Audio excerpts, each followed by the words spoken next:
Hey guys, this is Luthais, and welcome to the in-depth survival guide for beginners, where I will be teaching you everything you need to know to survive in Miscreated, and how to make it easier for yourself to not get frustrated. Now, when you start with Miscreated, rags are extremely important, and that's why I suggest you usually tear up your shirt or maybe a beanie that you've got on your head for a rag. And then remember, everything you wear on you will add to certain environmental stats, okay? Like, for instance, our flops aren't the best option because falling damage is quite heavy in the game. So, of course, steel-tipped shoes will be the best option. The rag is very important because you can get a bleeding marker for any reason. Someone shooting you, a mutant hitting you, various reasons. Now, our first objective in Miscreated will be to get more storage space. And for this, we're going to need a horseshoe pack. And when you go click on the crafting tab, that will be your first option. Okay, and for that, we need one rag and one rope. Of course, for rope, we need 4 rags.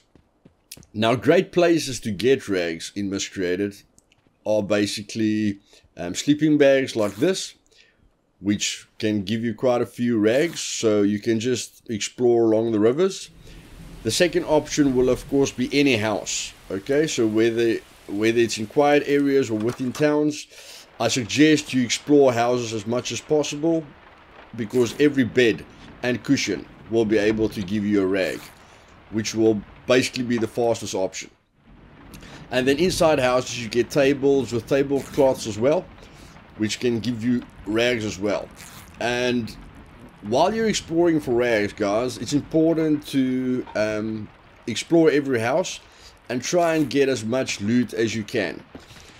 You never know, while you're looking for rags, you might find a backpack, and then you can skip directly to the second option. But for now, like I said, we need one rope. And there are places for you to get rope, but let's just stick to the basics. So first of all, we're going to craft a rope for ourselves. And then with the rope and the one rag, we can of course go straight to the horseshoe pack, which will of course give us 5 extra slots, guys, which makes a major difference, okay? Basically doubles your inventory space, because with a shirt, you normally start with about 6 slots. Now we're going to go to the fanny pack, and the fanny pack will give you 3 extra slots, but will of course cost you the same. Another thing, guys, when you run into food, make sure that it's fine, okay? If it has any warnings, like it smells funny or it's irradiated, then be careful. With the Survivortron, you can pick up whether it's got radiation or not, but if it doesn't smell right, you're probably going to get poisoned. Okay, with cans of food like this that you come across, when you inspect it, it will say it smells strange and is irradiated. Okay, so eating this will of course poison you, and it will build up radiation. So we've got all the rags that we need for the fanny pack, and of course it's a great option, and you can always use any clothing to tear into rags to help you get there quicker. And of course, if you run into any clothing that you don't want to wear, always pick it up and tear it into rags as well. So there you see, the fanny pack gives us 3 extra slots. And now we're ready to explore a bit, go and find better backpacks and maybe some vests and stuff like that. Now, the exploration will be your most important part, but defending yourself will be very important as well. And maybe you've found a weapon by this time exploring various houses, but the next thing I want you to focus on is a crafted bow. That will of course help you to go get stick piles in bushes and 2 ropes and 2 rags, which of course is a great way for you to explore even more. And that is what I want you to focus on, guys. Just take your time exploring and make sure you gather everything. When you've done getting the resources that you need, I want you to craft the bow. Now, the bow is quite difficult to learn, but it's a silent weapon. And by silent, I mean when you kill a mutant, then other mutants won't pick it up, and you can kill a person with one headshot, okay? And it will be very difficult for him to hear where you're shooting from. So it's a very silent killer, and the arrows aren't very expensive, and you can add things to the arrows like poison, radiation, bleeding, fire, various effects, okay, which makes the arrows very lethal.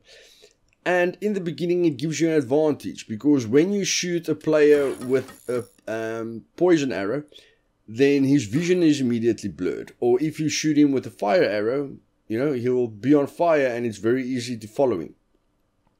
But the most important thing here, guys, is to train yourself to use stealth.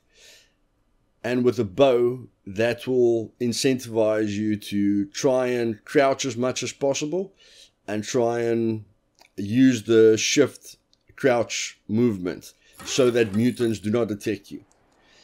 Now, the big thing in the beginning is you're not going to be very accurate with a bow. You're going to have to teach yourself about the heights and the timing and various things. So don't be too hard on yourself. The bow is a very difficult weapon to master.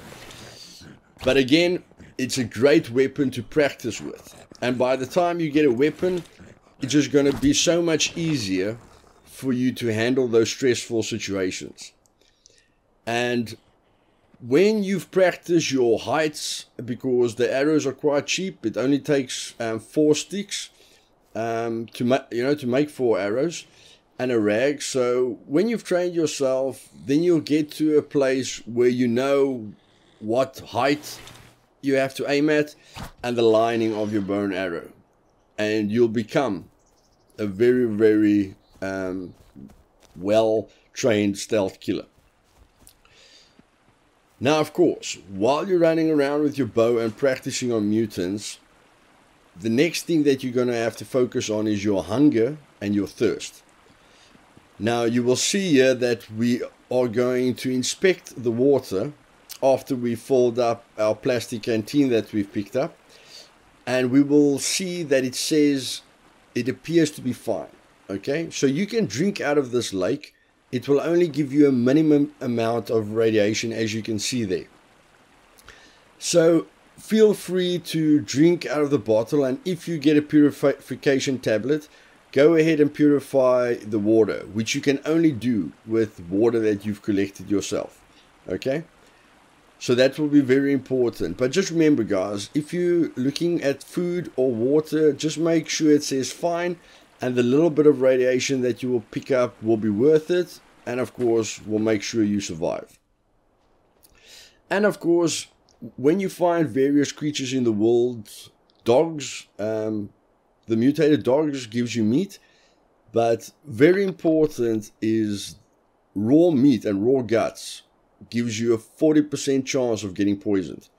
And as you can see, it's definitely a problem because your motion gets blurred and all your resources goes down quite quickly. So what I need you guys to do is find a propane tank or a placeable generator, which you will find in boxes like these. Okay. The 3 most important items will be matches or lighters, a propane tank, and then of course a placeable generator, which will enable you to cook food in various kinds of ways. But of course, before you can cook the food, you need to get it first. So there are various animals which you can kill for various kinds of meat. And to stay alive in the meantime, there are various locations where you can find eggs and berries and apples and seaweed next to the sea. So, and yes, of course, canned meat or canned food as well, which, like I said, there are cans that are fine. And if you're in a really crunchy situation, then, you know, just get healing mushrooms or anti-rad mushrooms in caves and make sure you don't die. Now, this is the first part of using food to survive. And with the new Miscreated 1.0 update, they've really made it innovative and really entertaining for us to survive in Miscreated. So when you place this generator outside, you can hook the house up with electricity, And then you can use microwaves and ovens and various appliances to cook your food in. And of course, all you can do is just explore the area that you're in, and when you come back, the meat should be cooked.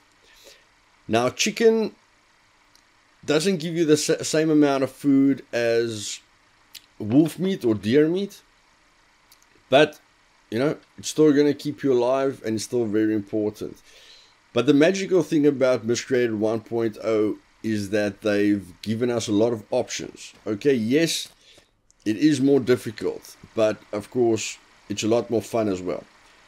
Now, one thing, guys, when you're done cooking your food, don't leave your generator behind, okay? Takes a bit of time to find them, and of course, they are not that heavy these days, so it's quite easy to carry a generator or propane tank on you for those times when you need it, okay? And when you explore caves, guys, which is very important in Miscreated, please do not take on a brute, okay? I'm just giving you guys a bonus clip here, and I've got a bat with a saw blade on and nails, which is quite powerful. But yes, I do not stand a chance against a brute. So for any bravehearts out there, don't try that. When it comes to the storms, then Miscreated has nerfed the storms a bit to make it easier for you guys, okay? So what I want you to do is not to stress when there's a storm. Because as you can see, I haven't taken any anti-rad pills, I haven't taken potassium or anything that you can get to help you. And the maximum amount of radiation you can get is close to 100. Okay, so I was outside all the time, and you can see by the end of the storm, I've got about 94-95% radiation. Okay, you can go into a cave or into a bunker or into a house to protect yourself, but with one anti-rad mushroom, you can cure yourself really quickly, so don't fear the storms. The funnest part about Miscreated is basically growing crops, which I find very enjoyable. So first of all, in the cloth and bags division of the crafting, you craft yourself a large bag. And when you're done with crafting the bag, then you can fill it up with dirt and then place the dirt inside of the box. And you find various kinds of seeds in the world, but the first time I did it, I found it quite rewarding. So I really implore you guys to try this. You can put the boxes at your base, or you can just use it like I'm using it now. And now you can see the first thing you'll need to do is add water to it. Now in Miscreated 1.0 you can add water to jerry cans, okay? And all you do is you get a jerry can and you empty out whatever's in there, and then you fill it up with water, which of course gives you a heck of a lot more water than a canteen would have given you. So all you do is you take the jerry can to your crop, and then yeah, you throw the water into your crop. So the plant has enough water. So with the jerry can, you can do it with canteens as well, guys. It will just take you a bit more than one trip, but with the jerry can, once is more than enough. And now it says it needs seeds. Like I said, you get various seeds right through the world. And if you're wondering where to get matches and various items, you can see the world items in Miscreated is fantastic at the moment. You can interact with much more items than what you could in the previous versions. So yes, I absolutely love to explore the cupboards, and as you can see, got 2 matches there, and even in one of the cupboards I got pumpkin seeds. So gone are the days when you walk into a kitchen and you don't see anything visible, you know, and you just forget about the kitchen. So make sure to explore it. As you will see now, I'm going to be planting the pumpkin seeds and inspecting it again. Check the crop. And it will tell me what to do next. So it says planter could use more fertilizer. Now guys, don't let this break your head. Fertilizer is basically rotten food. Okay, rotten apples you can use to make your arrows poison, but all the other rotten food you can use as fertilizer. Okay, I found it quite confusing in the beginning, not knowing what all the other rotten foods are for, but now you guys know. You can use the fertilizer to make your crops grow quicker. Now, it's not necessary to do all these steps, but of course, to make your chance of success as high as possible, you need to give your crop, everything it needs. So, of course, I added more fertilizer, and you keep adding to your crop until it tells you everything is fine. The crop is growing very fast. And then I'd say within 10 to 15 minutes, guys, you can return and you can jump for joy because you have literally just turned into a farmer within 15 minutes. Okay? And you can harvest your crop, which will help you a lot.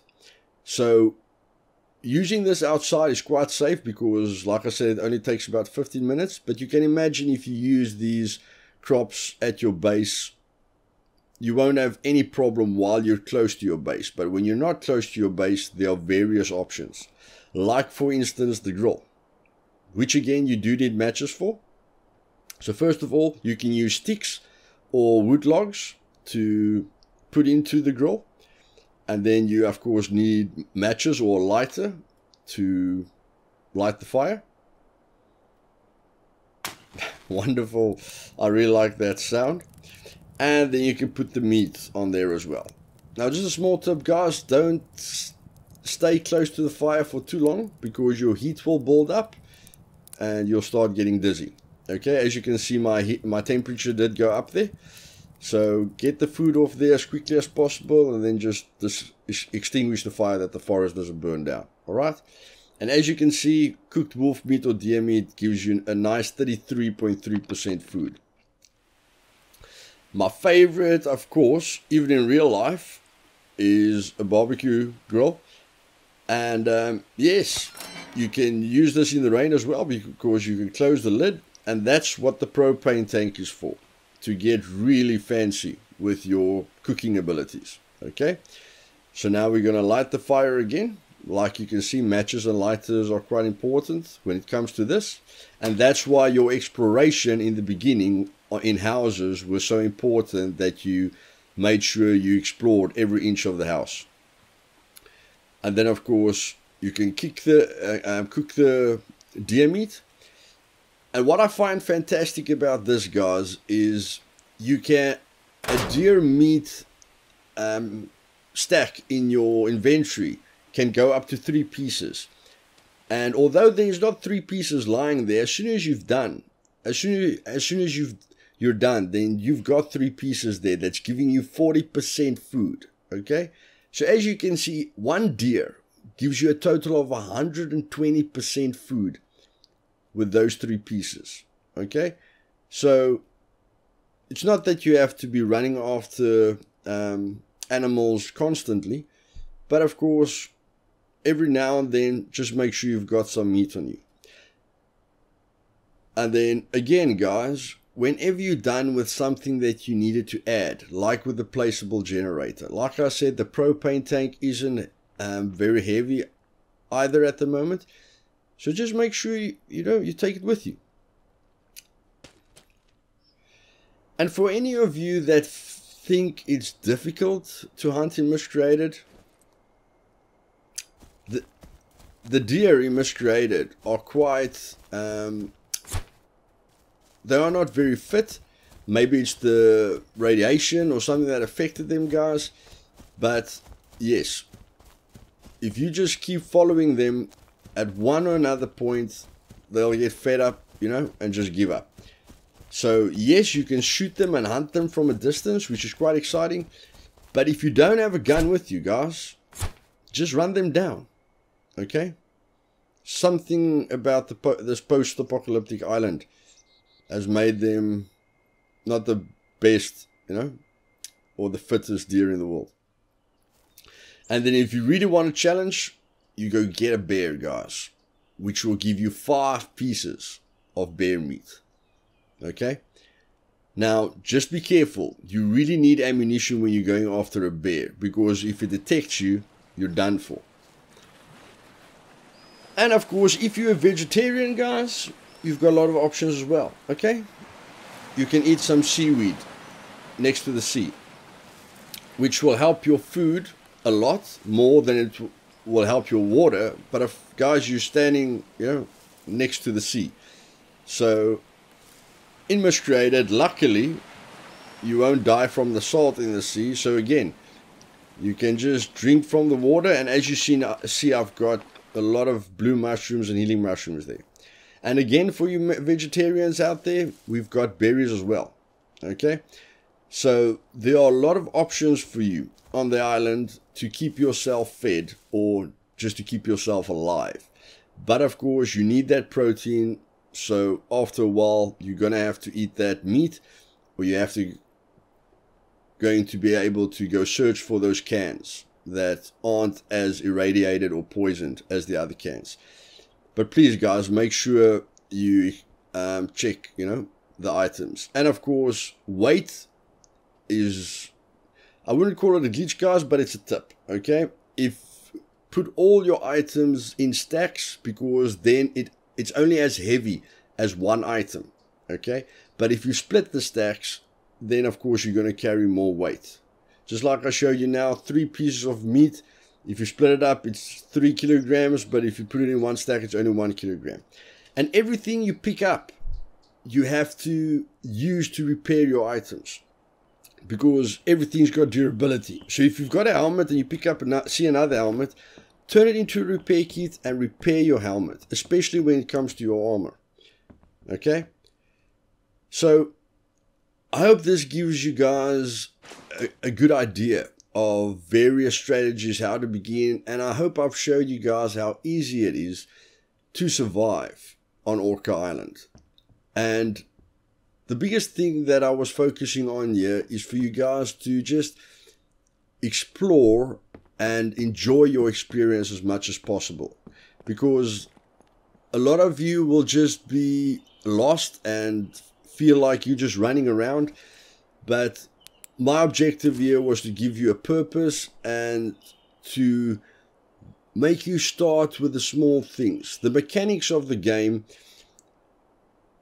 is quite entertaining to experience, but if you don't do the effort to go get that propane tank, or to go get the placeable generator, or to see what happens when you run into a radiation zone without taking anti-rad pills, and then with anti-rad pills, and then with the with potassium tablets as well, and try and figure out that a great cave is right next to the radiation zone, which I will show you the way to get there soon, then you won't be experiencing the full game, guys. So yes, in my next episode I will be giving you guys all the great looting strategies that I use. And for all you guys that aren't really that excited to take your time and just to suck up all the atmosphere that Miscreated has to offer you, I'll be giving you a quick guide how to get armed to the teeth as soon as possible. Okay, so I hope you guys enjoyed this, and I hope I gave you a bit of insight of how many options Miscreated really has to offer, and how exploring and experimenting with every asset of the game will make you enjoy the game even more. The first time I lit a grill, and I cooked some meat, I just relaxed. It felt great. It felt relaxing, and I really enjoyed it. And I can imagine with friends, just cooking meat and chatting a bit is great. And of course, that heart attack when you think you're just relaxing, get shot through the head.